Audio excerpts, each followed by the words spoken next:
আজকে অনেক দিন পর আবার ভিডিওর সামনে আসলাম, অন স্ক্রিনে আসলাম। তো একটু কাজের ব্যস্ততার কারণে আসতে পারি না। তো আজকে কিছু কথা বলার জন্য আর কি সামনে আসা, যেটা হচ্ছে যে আমরা রমজান টার্গেটে অনেকে শশা করেছি, শশা শেষ এই মুহূর্তে। আজকে যখন রমজানের শেষ পর্যায়ে, আজকে আমি ভিডিও করছি আজকে মার্চের 27 তারিখ, রমজানের শেষ পর্যায়ে। তো এই মুহূর্তে যাদের জমি খালি হয়ে গেছে তারা আমরা কোনটা চাষ করতে পারি। আমরা যেটা চাষ করতে পারি এই মুহূর্তে শশার পরবর্তীতে আমরা আবার শশা দিতে পারি। তো আমার মনে হয় এইটা একটু রিস্কি হয়ে যায়, যেহেতু শশার পরে শশা অবশ্য হয় কিন্তু এটা ফলন খারাপ আসে। তো আমার পরামর্শ থাকবে আপনারা শশার পরে করলাটা টার্গেট করেন,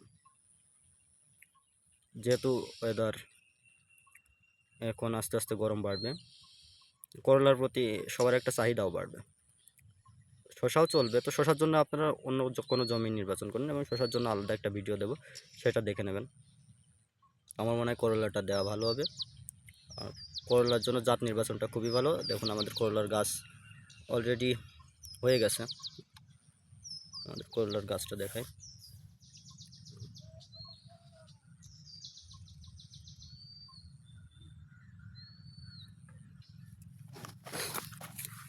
তো এটা আমাদের করলার গাছটা আসলে এই গাছটা আমরা অবশ্য যখন শশা ছিল জমিতে তখন এটার জাত নির্বাচনের জন্য এটা একটা চারা অন্তত আগে লাগানো হয়েছিল, যাতে জাতটা আমরা চিনতে পারি যে আসলে এটা কেমন ফলন দেবে। তো এই গাছটা আগে লাগানো ছিল, অবশ্যই শশার সাথেই লাগানো হয়েছিল।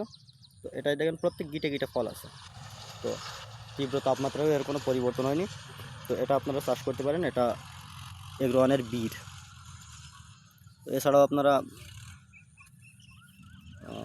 দুর্বার করতে পারেন। আমরা দুর্বার অন্য জমিতেও লাগিয়েছি, তো দুর্বারের ভিডিও হয়তো বা আপনাদের দেওয়া হবে। তো এটা দেখুন, এটা খুবই ভালো জাত।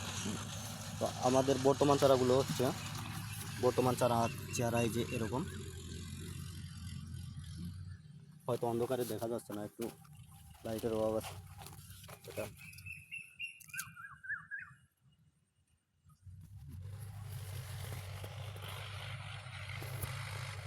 তো যাই হোক, তো এই জমির সম্পূর্ণ ভিডিও এক এক করে আপনাদের সামনে দেব। সমস্ত ভিডিও পাওয়ার জন্য চ্যানেলটা সাবস্ক্রাইব করবেন এবং আমাদের পাশেই থাকবেন। ধন্যবাদ সবাইকে।